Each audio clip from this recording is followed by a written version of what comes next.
સાત ચિરંજીવી એટલે કે એવા મહાપુરુષો જેમને અમરત્વનું વરદાન મળેલ છે અને તેમને આજે પણ જીવંત માનવામાં આવે છે. 1. અશ્વત્થામા ગુરુ દ્રોણાચાર્યના પુત્ર. મહાભારતના યુદ્ધમાં કૌરવો તરફથી લડ્યા.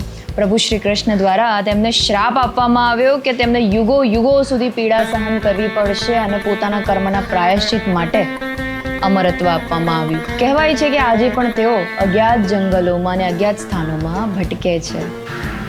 મહારાજ બલિ મહાદાનવીર રાજા. તેમણે ભગવાન વામનને 3 પગ જમીન આપી. તેમના સત્ય અને દાનના ગુણથી તેમને જીવંત રાખવામાં આવ્યા. તે ધર્મનિષ્ઠ માટે સુપ્રસિદ્ધ છે અને કહેવાય છે કે હાલ તે પાતાળ લોકમાં વસે છે. વેદ વ્યાસ મુનિ મહાભારતના રચયિતા. તેમણે 4 વેદોનું સંકલન કર્યું. જ્ઞાન અને ધર્મના પ્રચાર માટે તેમને જીવંત રાખવામાં આવ્યા અને કહેવાય છે કે હિમાલયના ગુપ્ત સ્થાનમાં તેઓ આજે પણ તપ કરે છે. હનુમાનજી પ્રભુ શ્રી રામના પરમ ભક્ત. તે ખૂબ જ શક્તિવાન, પ્રભુ ભક્તિ અને પ્રભુ પ્રત્યેના સમર્પણ માટે જાણીતા છે. કહેવાય છે કે જ્યાં સુધી પ્રભુ શ્રી રામનું નામ રહેશે ત્યાં સુધી તેમને જીવંત ગણવામાં આવે છે અને આજે પણ જ્યાં પણ રામ નામ થાય ત્યાં તેમની હાજરી હોય જ છે. અને હાલ રામેશ્વરમ નજીક ગંધમાદન પર્વત પર તેઓ વસે છે. વિભીષણ રાવણના ભાઈ. રામાયણમાં સત્ય અને ધર્મના પક્ષે રહ્યા.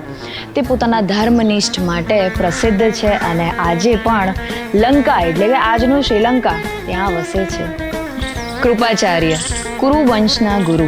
મહાભારતમાં તેમની મહત્વપૂર્ણ ભૂમિકા રહી છે. તે મહાન ગુરુ ગણાય છે અને પોતાની નિષ્પક્ષતા માટે જાણીતા છે. ધર્મ અને શિક્ષણ જાળવવા માટે જીવંત રહેલ છે અને હાલ પણ તેઓ ગુપ્ત સ્થાનોમાં તપસ્યા કરી રહ્યા છે. પરશુરામજી ભગવાન વિષ્ણુના અવતાર, મહાન યોદ્ધા. તેમણે ક્ષત્રિયોના અહંકારનો નાશ કર્યો.